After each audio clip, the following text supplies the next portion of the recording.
Fala Doc, boa noite, tudo belezinha? Hoje a gente vai conversar sobre um assunto muito especial, Doc, muito especial. Eu sei que eu sempre falo isso, né? Toda live eu digo que é um assunto muito importante, e realmente é um assunto muito importante, tá bom?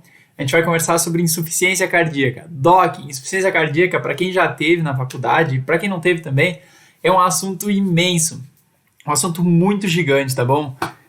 Boa noite, gente. Boa noite, pessoal dando boa noite, Janaína, aqui, o João, o Eduardo entrou agora também. Gente, insuficiência cardíaca é um assunto gigante, tá? É um assunto que tem muitos nuances, muita coisa para conversar. Eu tentei simplificar um pouquinho para vocês, tá bom? Não vou me deter muito em insuficiência cardíaca aguda, vou falar mais da crônica mesmo, da doença crônica, que é mais o que a gente, né, clínico, tem que saber. Óbvio, né, tem que saber um pouco de tudo, mas o que eu quero focar hoje, né, porque é um assunto muito extenso mesmo. Mas se tiverem dúvidas também, vão perguntando, na medida do possível que eu souber, eu vou respondendo. Beleza, gente? Bora lá, então. Vamos começar direto com as questões, tá? Eu vou tentar seguir uma ordem desde a apresentação da doença, né, da insuficiência cardíaca. Vou passar então pela classificação dela. A gente vai ver que a gente tem alguns critérios de classificação, diagnóstico, né, os critérios diagnósticos, como fazer o diagnóstico e, claro, como tratar. Dessa vez não vai ficar de fora nada, tá bom? Vou tentar ficar dentro dos 40 minutos, uma hora, para também não me estender muito. Deixa eu ajeitar aqui. Gente, se tiverem dúvida, estou acompanhando vocês no chat, tá bom? Deixa eu tomar um pouco de água. E vamos embora. Vou começar então, selecionei aqui a primeira questão, um caso clínico, tá bom? Você sabe que eu gosto de começar com um caso clínico para contextualizar, né, o que a gente vai ver. Vamos então conversar um pouquinho sobre ele. Vou ler aqui para vocês. Eu sempre falo para vocês, quem souber a resposta a gente já põe no chat, que aí a gente pode discutir e trocar conhecimento, tá bom? Vamos lá. Paciente homem, então, 68 anos, tabagista, com história prévia de hipertensão arterial sistêmica e diabetes mellitus em tratamento. Chega ao consultório, então, queixando-se de dispneia aos esforços moderados, que piora em decúbito dorsal, né, paciente deitado, e chega a acordar o paciente durante a noite, subitamente. O paciente afirma também que o quadro se iniciou insidiosamente, né, gradativamente, há mais de 6 meses, né, um quadro crônico, e vem piorando progressivamente. Aqui, associado à dispneia, o paciente refere tosse seca, então, que iniciou junto com o quadro. Bom, até aqui. O que a gente tem até aqui? A gente tem até aqui um paciente de idade avançada, de 68 anos, com alguns fatores de risco bem conhecidos pela gente, né? O paciente é tabagista, tem uma história ali de hipertensão e diabetes tratado, né? Mas tem esse fator de risco. Provavelmente uma diabetes do tipo 2, né? Um paciente de 68 anos, já idade avançada, provavelmente relacionado à resistência à insulina, né? Chega ao consultório, então, com essa queixa de dispneia, né, os esforços moderados, então. E ele fala que essa dispneia, essa falta de ar dele piora quando ele deita em decúbito dorsal, que a gente chama, então, de ortopneia, né? E ele fala aqui que essa dispneia chega a acordar ele subitamente durante a noite. Quando isso acontece, a gente chama de dispneia paroxística noturna, que é quando o paciente está dormindo e ele acorda com muita falta de ar. Ele tem esses paroxismos, né, de dispneia. Bom, ele afirma também que o quadro iniciou há 6 meses, e ele fala que tem uma tosse junto ali, ele não fala se tem produção de escarro ou não, ele só diz que é uma tosse que está acompanhando o quadro, desde que começou lá, né, a dispneia. Bom, olha só, com base na história e no exame físico do paciente, que está abaixo, assinale a alternativa incorreta. Bom, de exame físico geral, aqui a gente tem o paciente, então, em REG, né, regular estado geral, MUC, mucosas úmidas e coradas, paciente taquipneico, né, afebril, acianótico e anictérico. Pulsos periféricos de baixa amplitude, né, o que acaba nos levando também a pensar talvez uma causa cardíaca. Na ausculta pulmonar, a gente tem os murmúrio vesicular presente, bilateral e simétrico, e tem estertor crepitante em ambas as bases pulmonares. Na ausculta cardíaca, ritmo cardíaco regular, em 3 tempos, Doc, B1 hipofonética e presença de B3, olha só, um galope ventricular aqui. Gente, vamos lá. Vamos analisar esse caso junto. Obviamente, né, eu estou falando de insuficiência cardíaca, esse provavelmente vai ser o nosso diagnóstico aqui. Minha ideia não é que vocês acertem aqui o diagnóstico dessa questão, até porque ela nem é de diagnóstico nesse caso, é para a gente conversar um pouquinho sobre a insuficiência cardíaca para abrir a nossa discussão, tá bom? Gente, vamos começar lá do início do nosso caso clínico. Você está na emergência ou no seu consultório, né, e chega um paciente para você de 68 anos com esse combo de fatores de risco. Um paciente tabagista, né, fumante, com história prévia, então, de hipertensão e diabetes, e esse paciente ele chega com uma queixa de dispneia. Doc, você tem que ter em mente, como a gente vai ver que 2/3, né, da insuficiência cardíaca, isso significa que mais de 60% de todas as insuficiências cardíacas decorrem de cardiopatia isquêmica, né, relacionada ou não à aterosclerose. No Brasil, né, e no mundo em geral, a doença arterial coronariana, né, as placas de gordura nas artérias coronarianas compõem a principal causa então de insuficiência cardíaca. Mesmo no Brasil, que a gente tem então a febre reumática ainda gerando muita, né, valvopatia e insuficiência cardíaca, a doença coronariana disparadamente é a principal causa de insuficiência cardíaca. Então, como, né, a gente tem essas principal causa, não é de se espantar, né, que os fatores de risco da insuficiência cardíaca se repitam, né, sejam aqueles clássicos de toda doença cardiovascular, né. Quando eu digo aqueles clássicos, eu falo de tabagismo, etilismo, hipertensão, diabetes mellitus, idade avançada, obesidade, sedentarismo, paciente com dislipidemia, né, com a própria lesão, aterosclerose, né, HDL baixo, LDL alto, né, todos esses fatores de riscos que permeiam, né, as doenças cardiovasculares também permeiam a insuficiência cardíaca.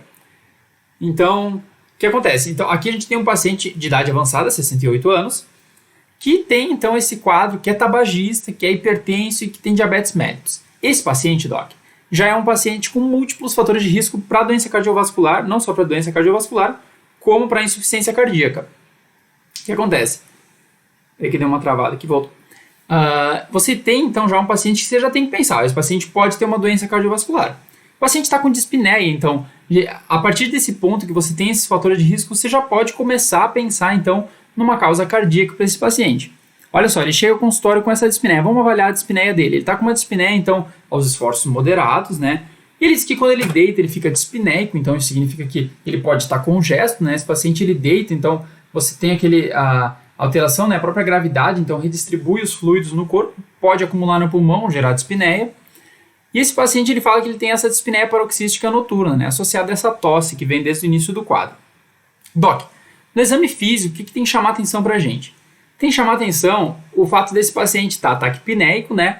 E esses pulsos periféricos de baixa amplitude são muito importantes porque nos leva a pensar numa causa cardíaca.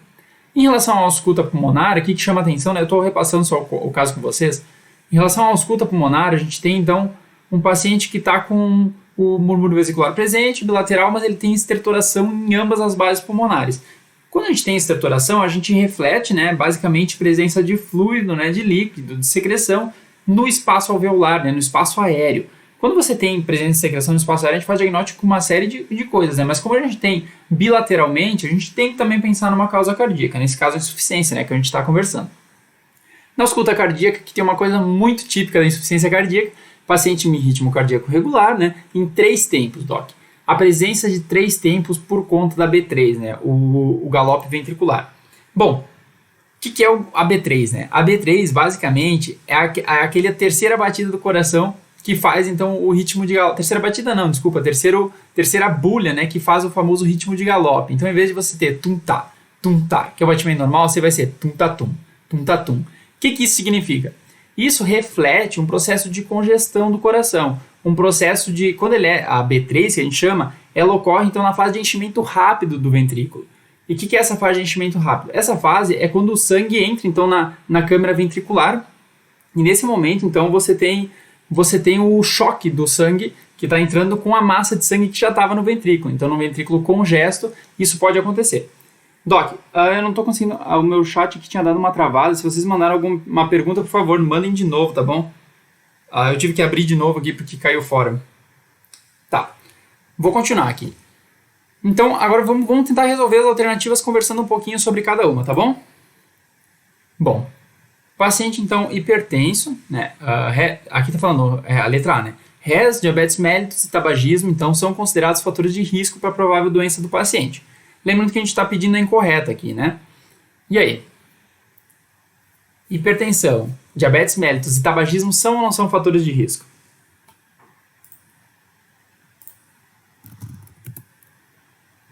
Vou esperar vocês responderem, gente.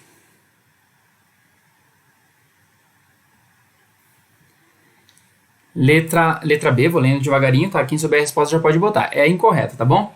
A presença de B3 indica, então, provável disfunção do ventrículo esquerdo. Lembra que a gente acabou de conversar sobre a B3? Ó, o Vitor apareceu aí. A presença de dispneia, ortopneia, dispneia paroxística noturna e tosse indica então a presença de uma EC direita, né, no coração direito. E letra D, a fisiopatologia da síndrome apresentada pelo paciente envolve então a hiperativação do sistema renina-angiotensina-aldosterona. E aí, gente, qual que é a resposta à questão? Tá pedida incorreta. É um paciente com insuficiência cardíaca. Letra A fala que a hipertensão, diabetes e tabagismo são fatores de risco. O pessoal botou sim.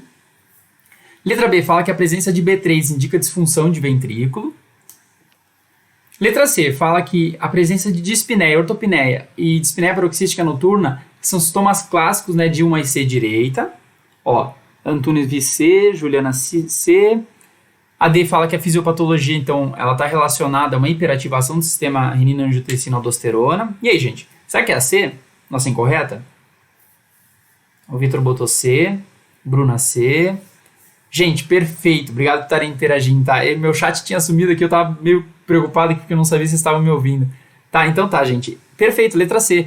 Vamos eliminar, então, né? Como é incorreta. Aqui, perfeito, né? Como eu falei antes, 2/3 das doenças, das insuficiências cardíacas são causados por cardiopatia isquêmica, né? Sobretudo a doença arterial coronariana. Então, óbvio, né? Não é de se espantar que todos os fatores de risco que permeiam as doenças cardiovasculares também permeiam a insuficiência cardíaca. Então, sim, né? Diabetes, hipertensão, obesidade, idade avançada, infarto do miocárdio prévio. Guarda essa informação, isso aqui é uma das informações mais importantes, é o principal fator de risco. O paciente teve infarto prévio, abre o olho que esse paciente pode desenvolver insuficiência cardíaca, tá bom? Beleza, essa daqui é verdadeira. Deixa eu riscar aqui. A presença de B3 indica provável disfunção de ventrículo esquerdo. Show de bola, né? Alternativa bem correta. O que a gente tem, então, é uma sobrecarga de volume. Então, o sangue, quando ele chega no ventrículo esquerdo, ele se encontra com uma massa de sangue ainda presente ali dentro, porque você não conseguiu esvaziar completamente, né? Isso acontece na insuficiência cardíaca sistólica. Você não conseguiu esvaziar completamente o ventrículo, então aquela massa de sangue colide com o sangue já existente ali e você tem a presença do B3, ok? Perfeito aqui, né? Lembrando que a presença de B4 é mais comum, então, na insuficiência diastólica, a gente vai conversar um pouquinho depois sobre. Letra C, a presença de dispneia, ortopneia, dispneia paroxística noturna e tosse indica a presença de uma IC direita. Falso, Doc. Olha só, a principal insuficiência cardíaca que a gente tem é a esquerda, tá bom? Sobretudo relacionada à hipertensão, à doença arterial coronariana, é do lado esquerdo, no ventrículo esquerdo, coração esquerdo. E a principal causa de insuficiência cardíaca direita é a insuficiência cardíaca esquerda. Imagina o seguinte, você tem então o coração, né, aqui bem onde eu estou, imagina como eu estou. No meu ventrículo direito, porque é todo um sistema conectado, você concorda? Você tem o coração direito, recebendo sangue então pela veia cava inferior, pela veia cava superior, esse sangue chega no átrio direito e vai para o ventrículo direito. Do ventrículo direito, para onde que ele vai? Ele vai para o pulmão, beleza? Quando a gente tem uma insuficiência do ventrículo direito, o que acontece? O sangue acumula retrogradamente. Então você começa a falhar o ventrículo direito e você começa a acumular sangue de modo retrógrado. E por onde que está vindo o sangue aqui? O sangue está vindo pela cava inferior, que vem lá do fígado, da veia porta, né, dos membros inferiores, e pela veia cava superior, que vem na nossa região do crânio aqui. O que acontece? Então você começa a ter acúmulo de sangue nessa região e não no pulmão. Você começa a ter acúmulo de sangue, então, no fígado, na região porta, vai para o baço, nas pernas. Então, os sintomas que aparecem, que a gente acumula na jugular também, o sintoma do lado direito é aquele sintoma de membro inferior inchado, o paciente, minhas pernas estão muito inchadas, olha, de manhã eu fico com as pernas, os membros muito inchados. Isso é muito característico de insuficiência cardíaca direita, tá bom? Aquela presença de distensão jugular, o paciente ele se apresenta então com a jugular bem visível, né? Aquele acúmulo de sangue, então, que acontece por conta de retrógrado, né? Hepatosplenomegalia também, muito comum, a gente vai ver que é critério diagnóstico depois, quando a gente for dar uma olhada nos critérios diagnósticos. Tem o reflexo hepatojugular, que você pressiona, então, o fígado do paciente e você percebe o sinal da distensão jugular. Todos esse sinal, então, de congestão direita. E congestão esquerda? Doc, é o mesmo raciocínio. Você tem o ventrículo esquerdo, né?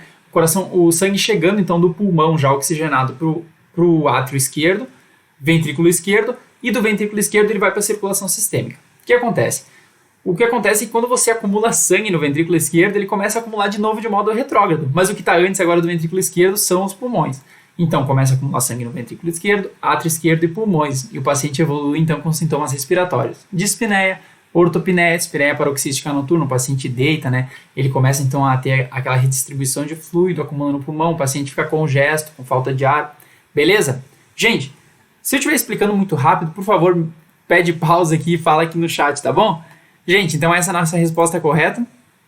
Eu vou marcar aqui e só quero explicar, então, a nossa incorreta, no caso, né? Só quero explicar a última alternativa aqui para a gente passar pela fisiopatologia rapidinho. Aqui está dizendo que a fisiopatologia decorre de hiperativação do sistema renina-angiotensina-aldosterona. E da onde que vem isso, né? Doc, você deve lembrar dessas aulas de fisiologia em que a gente tinha que a PA, né, a nossa pressão arterial, ela é igual à multiplicação do débito cardíaco pela... como é que é? Enfim, pela vasoconstrição, né? Pela resistência vascular periférica, desculpa, perdi o nome. Então você tem a nossa PA, que você multiplica, ela é igual, né? A nossa PA ela é controlada pelo débito cardíaco e pela resistência vascular periférica. O que acontece, então? Quando você tem qualquer alteração em um desses parâmetros, débito cardíaco ou resistência vascular periférica, para que você não fique hipotenso ou hipertenso, eles se contrabalançam, né? Você acaba compensando um ou outro. Então, o que acontece na insuficiência cardíaca é que você tem uma redução do débito cardíaco. E essa redução do débito cardíaco ela pode ocorrer por diferentes maneiras, né? Diferentes eventos. Por isso que eu falei do infarto agudo do miocárdio. O que acontece no infarto é que você tem, então, aquele processo de lesão miocárdica, né? Aquele processo de necrose, apoptose. E essas células, elas, então, o cardiomiócito dele não volta, né? Você não tem a regeneração do cardiomiócito. Você tem a formação de um tecido fibroso no coração.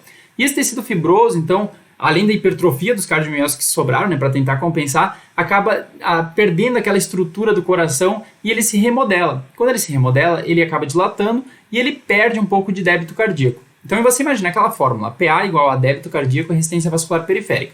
Você reduz o débito cardíaco por conta de algum evento, como um infarto, e você necessariamente precisa aumentar a resistência vascular periférica para que você mantenha a sua PA, entendeu? Isso é um mecanismo compensatório. Por isso que no início do quadro, muitos pacientes começam com insuficiência cardíaca compensada.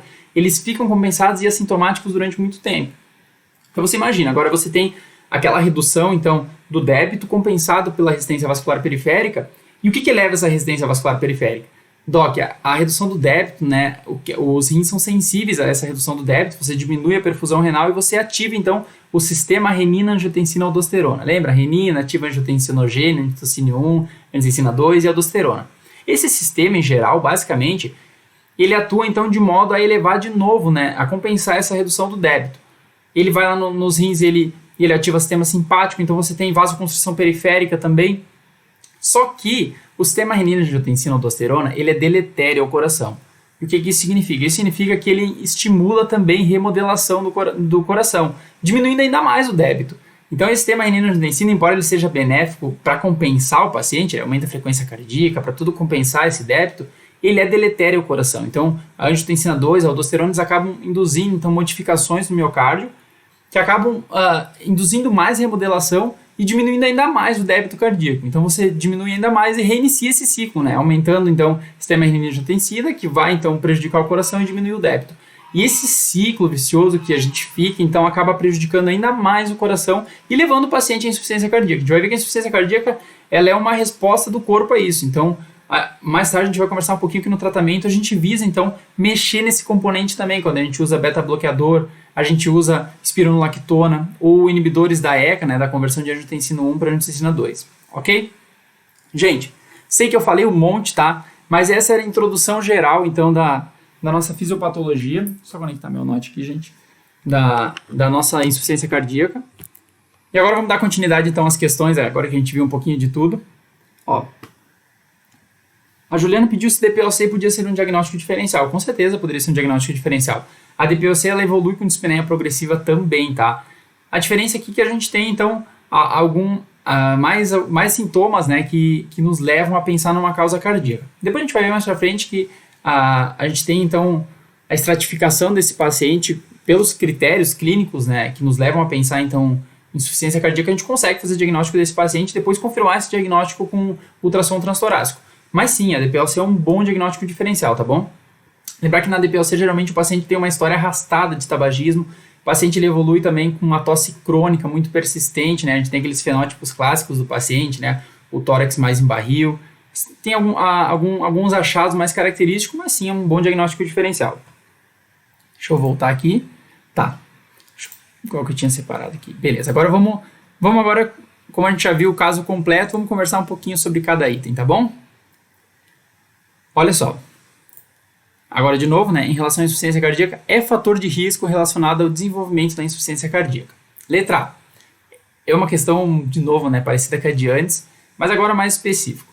Letra A, tabagismo. Letra B, hipertensão arterial sistêmica. Letra C, diabetes mellitus. E letra D, todas as alternativas estão corretas. E aí, gente? Vou esperar vocês colocar a resposta no chat, tá? Essa é uma questão fácil. Aqui vocês não estão vendo, mas na nossa plataforma a gente tem aqui do lado o quanto que o nível de dificuldade das questões, tá bom? Essa aqui é uma questão considerada fácil. E aí, gente? Tabagismo, hipertensão, diabetes mellitus, todas as alternativas são fatores de risco.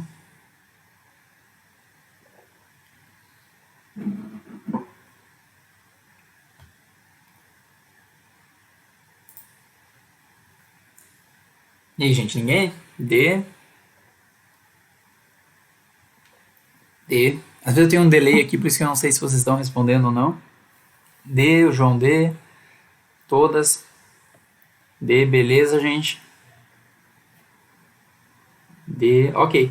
Gente, é isso mesmo, assim, como eu falei antes, né, a principal causa de insuficiência cardíaca é a doença arterial coronariana. Então, todos os fatores de risco que permeiam as doenças cardiovasculares permeiam também a insuficiência cardíaca. Então, óbvio, né, paciente obeso, sedentarismo, né, idade avançada, tabagismo, etilismo também, hipertensão, diabetes mellitus, né. A gente vai ver que a hipertensão não só é fator de risco, como é uma das principais causas, Doc, de insuficiência cardíaca. A hipertensão, ela trabalha com dois lados aqui, né. A gente tem, então, o fator de risco por conta de aumentar, então, o risco de infarto, né. A hipertensão, ela aumenta o risco do paciente infartar, e o infarto é o principal fator de risco. E a hipertensão também, ela aumenta a pós-carga, né, ventricular. O que é a pós-carga? Basicamente, a pós-carga é a resistência imposta, então, ao ventrículo esquerdo para que ele ejete o sangue para o corpo. Quando você aumenta essa pós-carga, o ventrículo tem que contrair muito mais forte. Então, ele acaba hipertrofiando, mudando sua arquitetura, e quando você muda a arquitetura, você acaba resultando em alteração do débito cardíaco, ativa o sistema renina-angiotensina, e você tem todos aqueles mecanismos que eu já falei. Então, beleza, hipertensão é, tabagismo é também. Existe uma associação menor do tabagismo com a insuficiência cardíaca diretamente, mas o tabagismo ele é fator de risco para outras doenças cardiovasculares e ele é fator diretamente relacionado, sobretudo em pacientes maiores de 64 anos, tá bom? Diabetes mellitus também. Aumenta em 3 a 5 vezes o risco de desenvolver insuficiência cardíaca, tá bom? Não, o mecanismo que leva a isso ainda não é muito bem conhecido, mas né, é um fator de risco também para outras doenças cardiovasculares e para insuficiência cardíaca também. Então, ok, aqui todas estão corretas, ok? Isso aqui é mais para a gente ilustrar mesmo, que eu trouxe aterosclerose, dislipidemias, então a gente tem na explicação, mas para a gente conversar mesmo sobre os fatores de risco, que a gente vai ver que, na verdade, a insuficiência cardíaca nem sempre ela se apresenta de modo clássico. Muitas vezes o paciente ele tá assintomático e é ali que é importante a gente abordar esse paciente. Então, a gente vai ver nos estágios que é um estágio do American Heart Association, estágio A, o paciente não tem doença estrutural. Então, é importante a gente abordar o paciente ali e lidar com esses fatores de risco, ok? Vou para a próxima questão. Eu estou pulando, gente, aqui porque eu selecionei para tentar manter uma ordem aqui, tá bom? Olha só. Em relação à insuficiência cardíaca, assinale a alternativa incorreta. Gente, vou ler uma por uma, mas quem souber o resultado não, a alternativa já põe ali no chat, tá bom?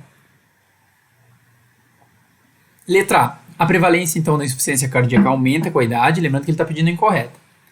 Letra B. A principal causa de insuficiência cardíaca são as cardiopatias isquêmicas. Letra C. O infarto agudo do miocárdio prévio é o principal fator de risco, então, para desenvolvimento de insuficiência cardíaca. E letra D. A insuficiência cardíaca é uma condição 100% ambiental, então, sem fator genético. E aí, gente, qual que é a resposta? A prevalência aumenta com a idade? A principal causa realmente são as cardiopatias isquêmicas? O infarto prévio é o principal fator de risco? E aí, é uma doença 100% ambiental e não tem nenhum fator genético? O que vocês acham, gente?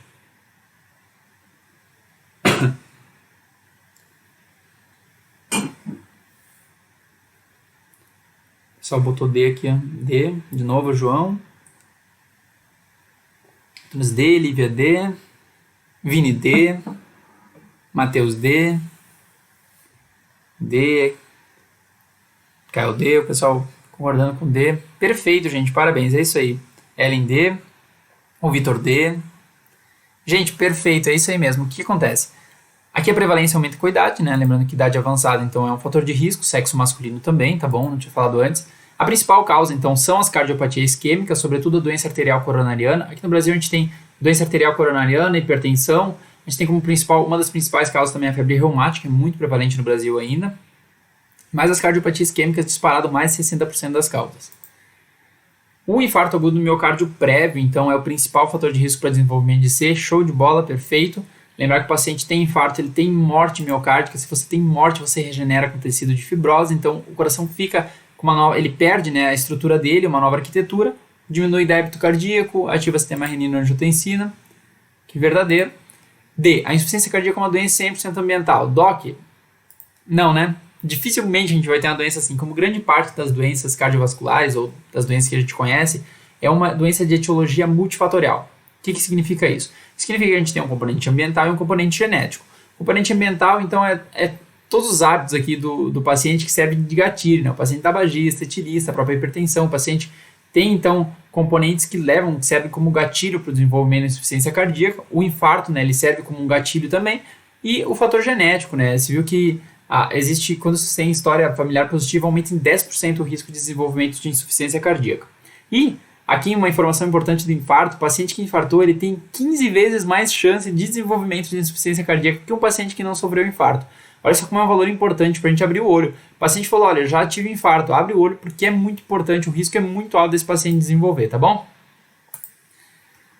Perfeito, gente. Aqui mostra a porcentagem de acerto, aqui foi 100% de acerto, né? O pessoal foi direto nessa alternativa. Gente, para a vida, tudo que tiver 100%, sempre, são alternativas que a gente tem que suspeitar. Questão 5 aqui agora. Aqui, só vou passar, tá? Como a gente já falou, só para reforçar, aqui ele está pedindo qual é o principal fator de risco relacionado à insuficiência cardíaca. Não vou nem esperar vocês responderem. Esse aqui é mais para a gente reforçar o que a gente falou. Infarto agudo do miocárdio, né? Aumenta em 15 vezes a chance, então, de ter então, desenvolvimento de insuficiência cardíaca. E aqui a alternativa, ela traz a explicação, né? Quando você tem infarto, então você tem lesão e necrose, né, miocárdica. A lesão e necrose acaba resultando em regeneração fibrosa. Essa regeneração remodela o coração e esse remodelamento reduz débito cardíaco. Quando você tem redução de débito, você acaba levando à falência ventricular. Show de bola, o pessoal tinha respondido C aqui. É isso aí mesmo. Deixa eu só ver o que faltou aqui. Eu tinha que pular aqui. Gente, vamos ver aqui. Antes de resolver essa questão... Não, vou direto para essa questão aqui. É um caso clínico aqui, tá? Não quero me deter nele, é mais para a gente, antes de partir para o diagnóstico e tratamento, quero comentar um pouquinho sobre ele, antes da classificação, né? Considere uma paciente feminina, então, de 55 anos, que foi atendida no pronto-socorro com uma história de dispneia aos moderados esforços. Começou há 45 dias. E ela fala que essa dispneia tem uma piora progressiva, né? Ó, aqui, não falei antes, é uma questão da UFSC, tá? De residência. Então, essa paciente teve uma piora progressiva da dispneia, associada à ortopneia, dispneia paroxística noturna e um edema progressivo de membros inferiores. É um caso muito parecido com o nosso paciente, o primeiro que a gente viu. No exame em repouso, então, a paciente ela apresenta uma frequência respiratória de 26 incursões respiratórias por minuto, uma saturação de oxigênio de 92% em ar ambiente e uma pressão arterial de 16/9, uma frequência cardíaca de 89 e edema de membros inferiores com 2 cruzes em 4, além da presença de turgência jugular.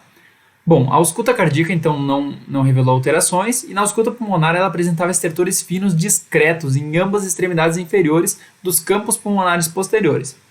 O paciente foi internado, então, e submetida a ecodopplercardiografia, que mostrou, então, uma fração de ejeção do ventrículo de 66%, pelo método biplanar de Simpson. Assinale a alternativa correta em relação ao caso. Gente, aqui, basicamente, uma paciente de 55 anos que foi atendida com uma história de dispneia que vinha piorando já fazia mais de mês. E ela estava associada àqueles sintomas clássicos de ortopneia, dispneia paroxística noturna, né? E um edema, então, progressivo de membros inferiores. No exame, aqui a paciente estava um pouco taquipneia, né? Taquipneica e um pouco hipoxêmica, com uma saturação de 92 em ar ambiente. Um pouco hipertensa também, e aqui de 89 batimentos por minuto dentro da normalidade, mas, né, a gente pode, considerando que essa paciente está em repouso, talvez esteja um pouquinho acelerado.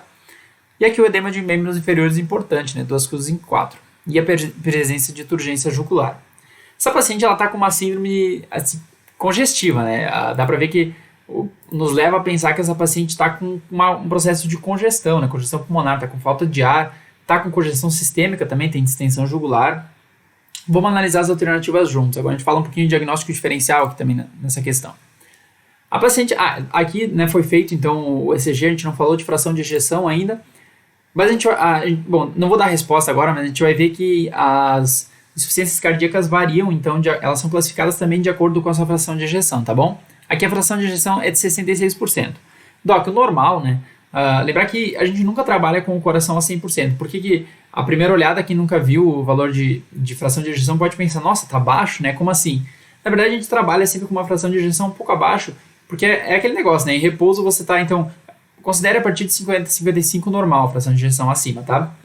Quando você precisa, então, elevar a fração de ejeção, você tem que ter uma margem de erro. Imagina se você trabalhasse com o seu coração sempre a 100%, e você vai fazer um exercício físico, você vai levar para onde se você já está no limiar, entendeu? Então, o coração trabalha geralmente com metade da capacidade dele, né? 50%, 55%. Então, 66% a gente considera uma fração de ejeção normal. Beleza? Vamos lá, letra A. A paciente apresenta uma dispneia de causa pulmonar, já que a função contrátil do ventrículo esquerdo é normal. Essa alternativa está parcialmente certa, tá bom?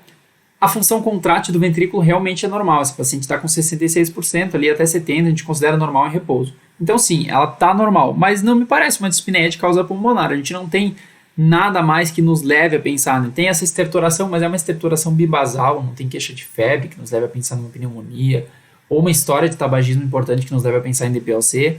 É uma paciente que aparentemente com essa congestão sistêmica nos leva a pensar realmente em insuficiência cardíaca, tá bom? Mesmo com a fração normal do ventrículo esquerdo.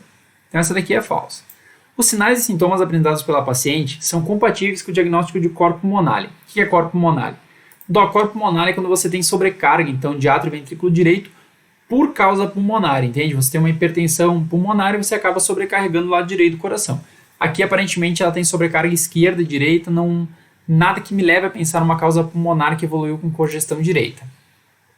Mas ok, é uma boa alternativa, tá? Um resultado negativo na dosagem do peptídeo natriurético adrial, né, o BNP, é suficiente para descartar a insuficiência cardíaca nessa paciente. Doc, o que é o BNP?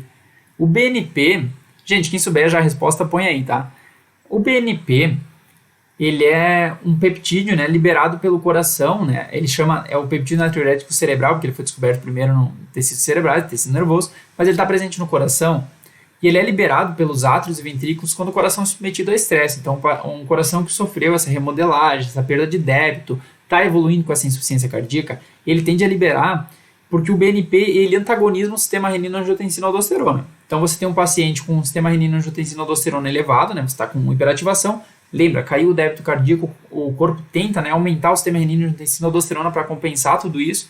E o BNP ele é um vasodilator e antagonista desse sistema renina-angiotensina-aldosterona. Então o coração ele libera isso na tentativa, né, de tentar compensar esse sistema todo que está elevado no paciente. O que acontece é que ele não é um exame tão sensível, porque ele pode estar alterado em diversas condições. Por exemplo, você tem um paciente com anemia, paciente de idade avançada, paciente com insuficiência renal crônica. Esses pacientes eles podem apresentar naturalmente níveis elevados de BNP. E aí você pode então ter um BNP elevado num paciente que não tem insuficiência cardíaca. Outra coisa, o paciente com obesidade pode se apresentar com níveis menores então de BNP. Você pode ter um paciente com insuficiência cardíaca, obeso e BNP baixo. Então ele não é usado para diagnóstico. Ele serve para esclarecimento diagnóstico quando você tem dúvida, tá bom? Mas ele não é utilizado para diagnóstico e acompanhamento do paciente. Ele prediz prognóstico, sim, ele é um bom marcador, é um excelente marcador, mas não é o de escolha, tá bom? Então aqui ele está falando que se ele está um peptídeo natriurético negativo, é suficiente para descartar. Não, né? A gente tem uma paciente que a gente vai ver que preenche todos os critérios, não tem por que a gente descartar a insuficiência cardíaca nela, ok? Essa daqui é falsa, então, está pedindo a correta, né? O paciente, o pessoal botou letra D aqui. Gente, parabéns, é isso aí mesmo. Então, o paciente apresenta insuficiência cardíaca congestiva com fração de ejeção preservada do ventrículo esquerdo. A gente vai ver que existem 3 classificações agora, né? Eu estava lendo a última diretriz, antes só dividia em sistólica e diastólica, mas por conta, então, pode ter às vezes um componente sistólico, um componente diastólico, a nova diretriz separou, então, em três estágios. Você tem, então, o paciente, 3 tipos, desculpa. Insuficiência cardíaca com fração de ejeção reduzida, aquele paciente que tem uma insuficiência cardíaca sistólica, o paciente ele não consegue ejetar sangue suficientemente, então menor que 40% a gente considera insuficiência cardíaca com fração de ejeção, né, reduzida, FEV reduzida. De 40 a 49 você tem a fração de ejeção intermediária, então insuficiência cardíaca com fração de ejeção intermediária, também considerada sistólica, e Acima de 50%, que é o normal, paciente paciente com insuficiência cardíaca e fração de ejeção preservada, tá bom? É o menos comum. O mais comum é fração de ejeção reduzida, responde por até 60% dos pacientes. É o que a gente tem o diagnóstico e o tratamento mais bem estabelecido, mas a gente ainda tem pacientes então com cardiopatias restritivas, né, que acabam levando então a uma insuficiência cardíaca diastólica, ok? O coração ele não consegue encher, diferente de antes que ele não consegue ejetar, na sistólica ele não consegue encher. Então, o paciente ele mantém, né, a fração de ejeção, mas ele tem então essa insuficiência cardíaca, essa redução do débito. Gente, então aqui os critérios diagnósticos, né? Aqui são os critérios de Framingham. Então, o que a gente tem? A gente divide então em critérios maiores e critérios menores. Os critérios maiores aqui a gente tem então relacionado ao pulmão, né? Edema agudo de pulmão, dispneia paroxística noturna, estertores pulmonares. Isso aqui, a nossa paciente já tem 2, né? Aqui a gente vai ver que no diagnóstico, se a gente tiver 2 critérios maiores, ou um maior e um menor, a gente já faz diagnóstico. Então aqui a nossa paciente ela já tem então dispneia paroxística noturna, tem estertores, já faria diagnóstico. Aqui relacionada à região cervical, ela tem turgência jugular, tem ela não foi falado que ela tem reflexo hepatojugular, né? Mas ela tem essa turgência jugular patológica. E aqui a pressão venosa central também não foi medido. E relacionado aqui ao tórax, a gente tem cardiomegalia no raio-x como critério maior, presença de B3, lembra que o outro paciente tinha, e uma perda de peso em resposta ao tratamento. Lembrando que o paciente fica muito congesto, você administra então o diurético, né, furosemida nesse paciente, por exemplo, você acaba então levando essa perda de peso, né, evidenciando que de fato era retenção. E critérios menores, a gente tem então o edema maleolar bilateral, né, hepatomegalia, derrame pleural, dispneia aos esforços, tosse noturna, capacidade vital menor que 1/3 do previsto e taquicardia. Esses são os critérios diagnósticos. Doc, precisa decorar isso aqui não, tá? É mais pra gente ter uma noção. Hoje a gente acessa muito fácil em tudo que é lugar, mas o importante é você saber quais são os principais sintomas e bater o olho no paciente, ver os fatores de risco e saber que esse paciente pode ter insuficiência cardíaca, tá bom? Vamos adiante aqui.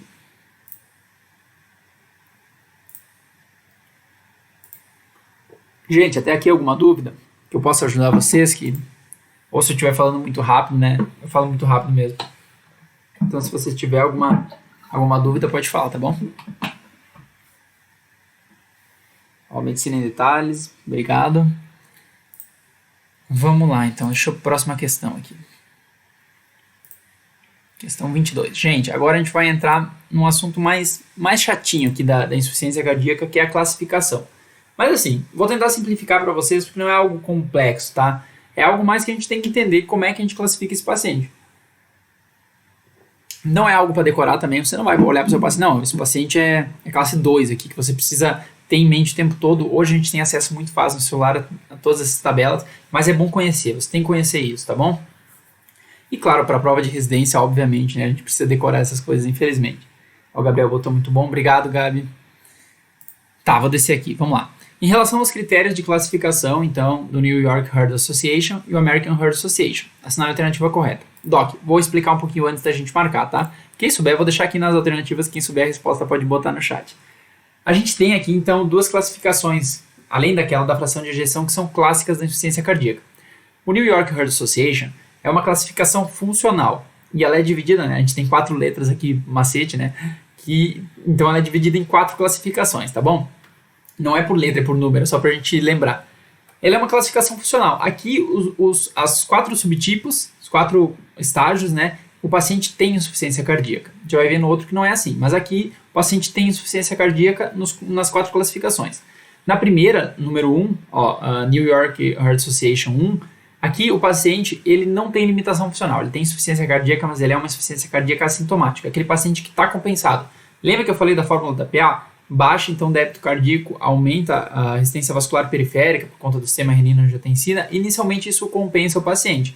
Mantém a PA dele, o paciente não está com sintoma, o paciente consegue se manter, tá? Ele não tem sintoma de congestão, não está congestionando ainda, e nem de baixo débito, que são as principais síndromes que acompanham, né, a insuficiência cardíaca. Então o paciente classe 1 da New York é um paciente então que não tem limitação. O paciente classe 2 é o paciente que tem limitação leve. Ele não tem sintoma durante a atividade cotidiana, mas se ele vai fazer um exercício físico, vai fazer uma caminhada ali um pouquinho mais pesada, ele sente limitação. A classe 3 é aquele paciente, então, que já tem limitação mais acentuada. O paciente ele já vai fazer alguma coisa em casa, já fica cansado, já sente falta de ar. Atividades mais cotidianas já afetam esse paciente. E a classe 4, Doc, a classe 4 é aquele paciente com incapacidade física. A insuficiência cardíaca refratária, né? O tratamento daquele paciente que qualquer coisa que ele for fazer, ele vai então ter sintoma. Vai levantar da cama, vai no banheiro, vai amarrar o sapato, o paciente já sente muito sintoma, sente sintoma em repouso também, ele tem uma limitação acentuada, tá bom? Doc, é muito simples, é só acompanhar a linha. 1, o paciente não tem limitação. 2, o paciente já tem algum grau de limitação. 3, o paciente tem uma limitação avançada. 4, o paciente ele tem limitação até em repouso, ok? Doc, essa é a classificação de New York Heart Association. Misturei aqui inglês e português. New York Heart Association. 4 estágios, tá bom? E a gente tem a classificação do American Heart Association. Doc, o American, ele basicamente ele divide em 4 letras também, mas agora são letras e ele se refere a estágios. Então, você já não tem mais classificação funcional do paciente, sim em estágios evolutivos do paciente. A letra A, paciente que está classificado como A no American Heart Association, é aquele paciente que ele não tem doença ainda. Ele não tem insuficiência cardíaca. É aquele paciente que tem hipertensão, tem diabetes, tem obesidade, dislipidemia. Esse paciente é um paciente que ele tem fator de risco para, então, desenvolver insuficiência cardíaca. Doc, nesse paciente, é importante que você perceba a importância de você já manejar os fatores de risco nesse paciente. O paciente, então, classe A é aquele paciente que você precisa tratar extensivamente hipertensão. Dá uma simvastatina para esse paciente se tiver evidência, né, de dislipidemia, aterosclerose. Tenta estabilizar esse paciente quanto aos fatores de risco. Metformina, paciente que tem diabetes, né? Evitar, então, que ele progrida, né, para insuficiência cardíaca. Classificação B. B, né, no American Heart Association, é aquele paciente que já tem doença estrutural. O paciente já tem insuficiência cardíaca, mas ele está compensado. Lembrar que o B, ele equivale ao 2 lá. Equivale ao 1, né, na classificação funcional. O 1 é aquele paciente, então, que não tem limitação nenhuma, mas ele tem doença. E o B também. O B, o paciente tem doença estrutural, mas ele não tem sintomas. A classificação C, do American Heart Association, é aquele paciente que tem doença estrutural e já é um paciente sintomático, tá bom? E a classe D é o paciente com IC terminal, insuficiência cardíaca terminal. Esse paciente ele já é refratário ao tratamento clínico. Doc, novamente, não é uma coisa que se tenha que decorar, é uma coisa que eu quero que vocês entendam, tá? É mais pra gente saber que a classificação de Nova York é funcional e a classificação, então, por estágios, ela é por estágios de evolução mesmo, que é quando as diferentes formas que você vai abordar esse paciente. No estágio A, então, a gente trata fator de risco, no estágio B, a gente já começa o tratamento de insuficiência cardíaca desse paciente, no estágio C, a gente já começa a associar diurético, né, por conta dos sintomas desse paciente, e no estágio D, a gente usa tratamento clínico otimizado, né, nesse paciente, às vezes até esse paciente indicado, né, para transplante, dependendo, né, seguindo as diretrizes de transplante.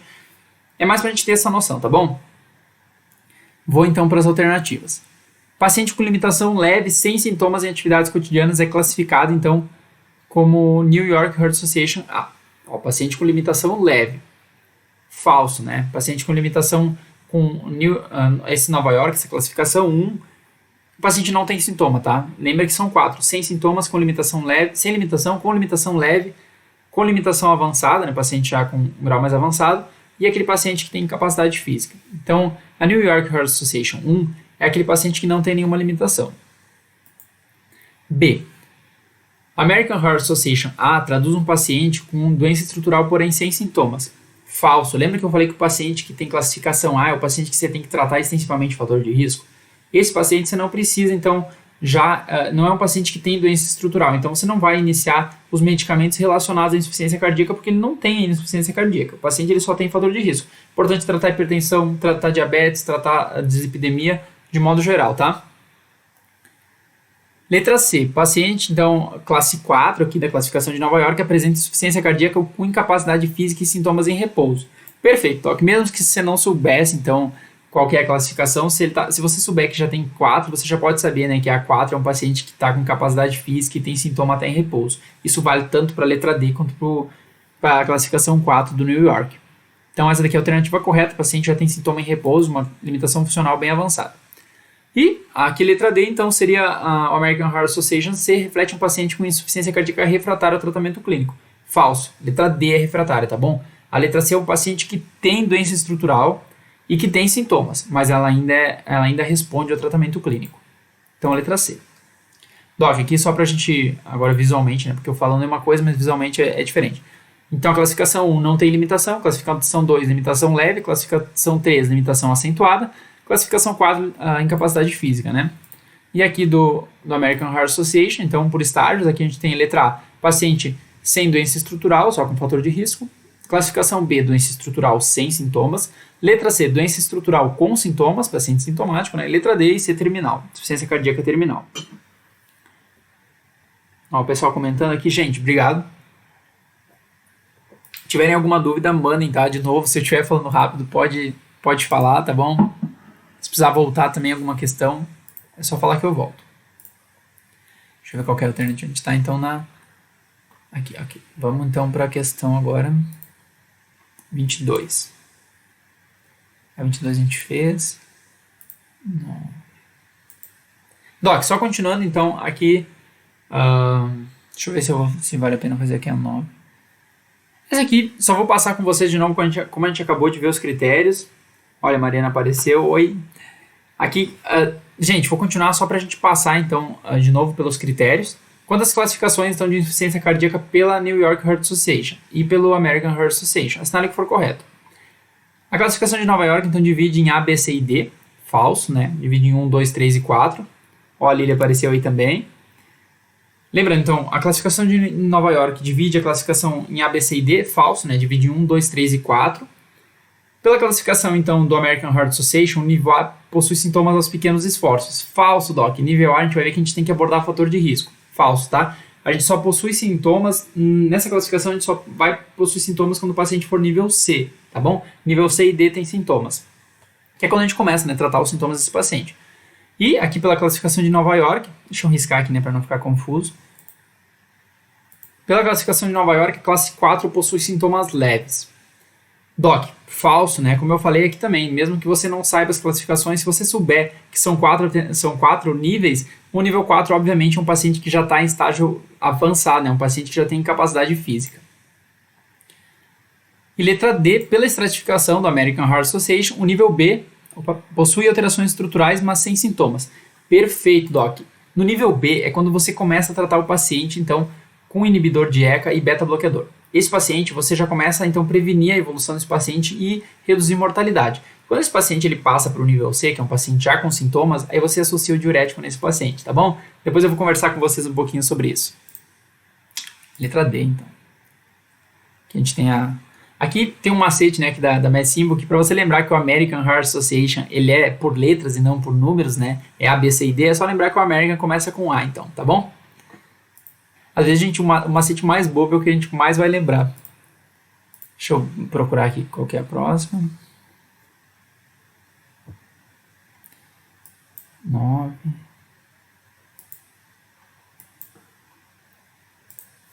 Tá. Gente, agora eu vou falar um pouquinho sobre a conduta, então, em cada estágio, tá bom? De tratamento. Como é que a gente vai tratar esse paciente? Sobre o tratamento, então, da insuficiência cardíaca, conforme a classificação do American Heart Association. Assinale a alternativa correta. Doc, vou deixar vocês responder essa porque a gente falou muito sobre isso, tá? Vou ler com vocês com calma e a gente conversa um pouquinho. Paciente classe A, então, não precisa de nenhuma intervenção, não necessitando de orientação médica. Letra B, pacientes classe C devem realizar terapia tripla, mas considerar a possibilidade de terapia de ressincronização cardíaca ou cardiodesfibrilador implantável. Isso a gente não falou ainda, deixar stand-by, né? Letra C, paciente classe B precisa apenas realizar o controle dos fatores de risco, sem necessidade de medicação. Letra D, paciente classe D tem bom prognóstico se permanecer com o tratamento clínico. E aí? Letra A, B, C ou D, gente? Vou esperar vocês responder, tá? Tem um pouco de delay, então vou esperar um pouquinho. Letra A está dizendo que o paciente não precisa de nenhuma intervenção, nem de orientação médica. Lembrando que a letra A, o paciente realmente não tem insuficiência cardíaca. Na letra B, o paciente classe C está dizendo que ele deve realizar a terapia tripla. Já vou falar para vocês que a terapia tripla aqui ele está se referindo aos 3 medicamentos de início, né? Quando a gente trata a insuficiência cardíaca, a gente geralmente tem alguns medicamentos que são modificadores de doença, que realmente reduzem a mortalidade no paciente. E aqui a gente abre com 3 deles, então, o tratamento. A gente usa um inibidor de ECA, enalapril, captopril. A gente associa o inibidor, né, da enzima conversora de angiotensinogen. A gente associa, então, um beta-bloqueador. Doc, falou em beta-bloqueador, em insuficiência cardíaca, lembra de segunda e terceira geração, tá? Os beta-bloqueadores seletivos. Então, na segunda geração aqui a gente pode citar bisoprolol e succinato de metoprolol. E de terceira geração, então, o carvedilol, né? São os que mostraram nos grandes estudos de insuficiência cardíaca redução da mortalidade, ok? Então associa IECA, né, um beta-bloqueador, e paciente já sintomático você já associa então a espironolactona ou eplerona, né, que são antagonistas de mineralocorticoide. O pessoal botou letra B aqui, ok, perfeito, gente. Marcela, a Lília, o João, a Ana, concordo, gente, é uma boa alternativa. Vamos ler as outras, então. Letra A, aqui, paciente classe A não precisa de intervenção, não necessitando de orientação médica, falso, né? Lembrando que o paciente de classe A, embora ele não tenha insuficiência cardíaca, é um paciente que tem fator de risco. Como é que você não vai tratar o fator de risco desse paciente? Se você não tratar esse paciente, em menos de 10 anos ele evolui com insuficiência cardíaca. Doc, tem um dado interessante, que 20% dos pacientes com mais de 40 anos, em algum momento, vão desenvolver insuficiência cardíaca até o final da vida. E, Doc, mesmo que o paciente seja tratado para hipertensão, para diabetes, que cesse tabagismo, ele tem risco de desenvolver, então, insuficiência cardíaca. Letra A, obviamente, você precisa tratar fator de risco. Prescreve simvastatina para esse paciente, caso ele tenha dislipidemia, né? Prescreve metformina para o paciente, né? Primeira escolha em paciente com diabetes. Trata a hipertensão desse paciente. Muito importante se tratar nessa fase, tá? Letra B. Então, paciente classe C deve realizar a terapia tripla, mas considerar a possibilidade de terapia de ressincronização ou cardiodesfibrilador implantável. Doc, basicamente, você inicia a terapia tripla assim, a gente começa a fazer terapia tripla em pacientes que tiver fração de ejeção reduzida e são sintomáticos, tá bom? Guarda essa informação, paciente sintomático, fração de ejeção reduzida, começa com terapia tripla. Então você vai prescrever para esse paciente um inibidor de ECA, um beta-bloqueador, succinato de metoprolol, carvedilol, né, bisoprolol, e você vai prescrever para esse paciente também a espironolactona. Prescreveu a terapia tripla e você vai reavaliar esse paciente depois de 3 a 6 meses, tá? Se esse paciente ele se mantém sintomático, se ele melhorou, né, ele está sem sintomas, está classe 1, esse paciente ele pode continuar com a terapia tripla e ser reavaliado de novo em 3 a 6 meses. Caso esse paciente ele evolua com pior ou persista com sintomas, você vai avaliar de novo esse paciente quanto à fração de ejeção dele. Avalia a capacidade funcional, avalia a fração de ejeção.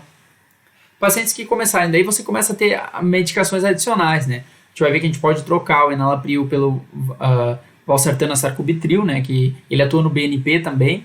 A gente pode usar nitrato nesse paciente, a gente pode usar digoxina e a gente pode também usar, então, isso que está citado aqui, né? Essa terapia de ressincronização cardíaca, o TRC, né? E o cardiodesfibrilador implantável. Isso é usado em pacientes classe C e D, né? Que são pacientes, sobretudo classe C, né? Porque às vezes tem uma IC terminal que você não vai fazer isso no paciente, porque é um procedimento, já o paciente está num fim de vida, numa doença terminal, que não tem por que fazer.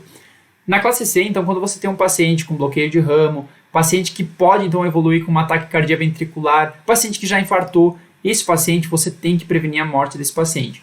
E uma das formas de você utilizar, né, isso, lembrar que a classificação C é um paciente que tem doença estrutural e tem sintoma, tá? Ele já tem uma doença avançada.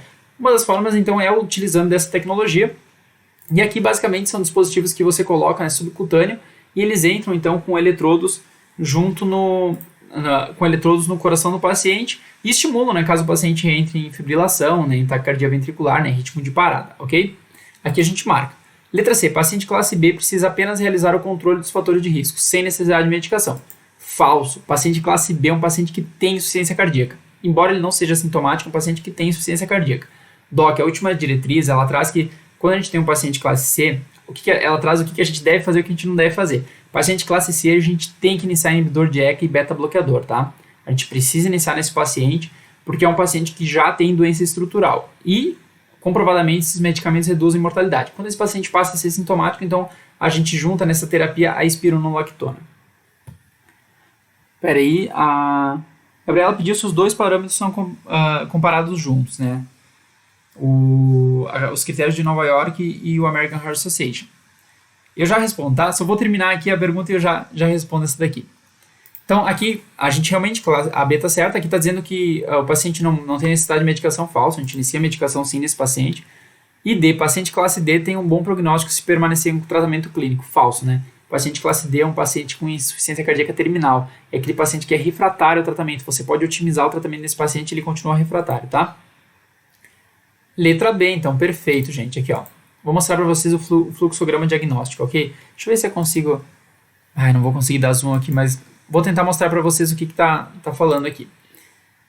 Aqui em cima a gente tem, então, a insuficiência cardíaca com fração de ejeção reduzida e sintomático, tá?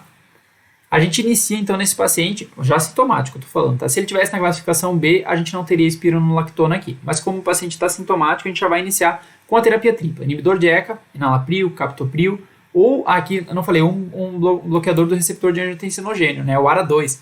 Você usa o ARA2 quando o paciente tiver intolerância ao IECA, né? Principal intolerância, então, é enalapril, captopril é tosse, né? Lembrando que é o principal sintoma colateral. Se o paciente tem muita tosse, o paciente está intolerante, não está tolerando bem a medicação, você pode trocar pelo ARA2. Então tá, inicia a terapia tripla nesse paciente. IECA, ou BRA, né? Beta-bloqueador e agonista mineralocorticoide, né? Ou agonista de aldosterona, que seria a espironolactona e a eplerona, que a gente tem disponível. Nesse paciente, então, você faz uma reavaliação clínica e funcional dele após 3 a 6 meses. Se esse paciente, então, você estratifica ele agora. Se você tem esse paciente, então, que ele continua na classificação funcional 1, esse aqui responde em parte, né, a pergunta da Gabriela aqui, porque você trata esse paciente também com base nos estágios dele, mas você avalia a funcionalidade dele. Então, olha, você inicialmente tem um paciente que está sintomático com fração de ejeção reduzida. Esse paciente sintomático você pode ter avaliado pelo estágio dele, né, um paciente classe C, que você vai começar a tratar com a terapia tripla. Você inicia então o tratamento dele com essa terapia tripla e você reavalia clínica e funcionalmente. Você vê se esse paciente está sintomático, né? Aqui tem a avaliação clínica, né? A avaliação clínica pelos estágios, se esse paciente tem sintoma ou não, né? O paciente já tem doença estrutural, e funcional desse paciente, se esse paciente ele tem alguma limitação funcional já. Se ele se mantém, então, assintomático, né? New York Heart Association 1, que é aquele paciente, então, que está na classe 1, que é o paciente que não tem limitação funcional, nesse paciente você pode manter, então, a terapia tripla, tá bom? Mantém o IECA, mantém o beta-bloqueador e mantém, então, a espironolactona. Se esse paciente evoluísse de modo sintomático, com, então, classificação funcional 2 ou 3, ou até uma classificação funcional 4, você precisa reavaliar a fração de ejeção desse paciente, porque esse paciente pode ter diminuído a fração de ejeção. E aqui daí a gente divide em vários, não sei se vocês estão vendo bem aqui porque está um pouco pequeno, mas aqui a gente começa a usar as terapêuticas adicionais, né? Fração de ejeção, quando você tem a fração de ejeção menor que 35%, a gente já pode trocar o IECA pelo valsartano sacubitril, lembrando de dar um tempo de 36 horas, né? Porque eles fazem mecanismos semelhantes, para o paciente não evoluir com angioedema. Aqui, se você tiver um paciente, então, com ritmo sinusal, mas uma frequência cardíaca acelerada, né? Mantendo uma fração de ejeção baixa, lembrar que o sistema renina-angiotensina-aldosterona, quando ele é hiperativado na fisiopatologia, ele eleva a frequência cardíaca, o que é deletério para o paciente também. O paciente já não consegue esvaziar direito o ventrículo. Imagina se ele estiver contraindo muito rápido, né? Então, frequência cardíaca acima de 70, você pode usar a ivabradina. A ivabradina aqui, basicamente, é um inibidor do nódo sinatrial. Então, você pode adicionar nesse paciente para reduzir a frequência cardíaca dele, tá? Aqui a gente tem os outros medicamentos que eu não vou me deter, mas o que eu quero chamar a atenção é aqui, ó. O paciente, então, que mantém uma fração de ejeção menor do que 35%, ritmo sinusal e tem um bloqueio de ramo esquerdo. Entre outras condições, como o paciente que infartou recentemente, ou o paciente então que tem, né, um fator de risco ou risco de evoluir com um ataque cardíaco ventricular, esse paciente que você pode lançar mão então da terapia de ressincronização cardíaca ou do desfibrilador implantável. Ele fica ali só esperando, né, se implanta de modo subcutâneo e vai eletrodos para o coração, né. Ele fica lá, então, se o coração ele chega a ter um ataque cardíaco ou ter uma alteração de ritmo, ele pode chocar esse paciente, o paciente, então, evitar, né, a morte súbita desse paciente, ok? Gabriela, não sei se eu respondi a tua pergunta, mas é basicamente isso, você compara junto, você avalia esse paciente de modo funcional, mas é importante você avaliar também ele quando a classificação de estágio, né, que determina muitas vezes o tratamento que você vai estabelecer para esse paciente. E depois de estabelecido o paciente, você vai acompanhando como que ele está, né, a avaliação funcional dele. Ok? Gente, aqui eu vou fazer mais uma questão para terminar, tá bom? Já é 9 horas. Eu tenho medo que o Instagram feche aqui a live, né? Porque eu comecei às 8. Então, eu vou fazer então mais uma questão, tá? Falando de tratamento de novo. Gente, quanto ao tratamento da IC, o cenário alternativo é correta. Pedi para vocês tentar responder essa, tá? A gente conversou tanto de tratamento, quero pedir para vocês tentar responder. O uso de propanolol faz parte da terapia ideal para pacientes com insuficiência cardíaca. Letra A, tá? Letra B. O uso de diurético é feito tanto em paciente sintomático quanto assintomático. Letra C. A terapia tripla, IECA, beta-bloqueador e espironolactona são a terapia de escolha para portador de C. Letra D. O uso de AS, bloqueador de cálcio, fazem parte, então, da base do tratamento. E aí, gente, qual é a alternativa correta? O que tá certo aqui? O que a gente pode marcar? Vou deixar vocês responder, tá bom? Letra A está falando que o uso do propanolol faz parte da ideal, né? Terapia ideal para paciente. Propranolol é beta de primeira, tá? Primeira geração, não seletivo. O uso de diuréticos é feito tanto em paciente sintomático quanto assintomático. A terapia tripla, então, com beta-bloqueador, IECA e espironolactona é terapia de escolha. E o D, o uso de AS e bloqueador de canal de cálcio faz parte da base do tratamento. Aqui verapamil, né? Enfim. Ó o Kaique aí. Valeu, Kaique. Obrigado, gente, que está respondendo, está interagindo.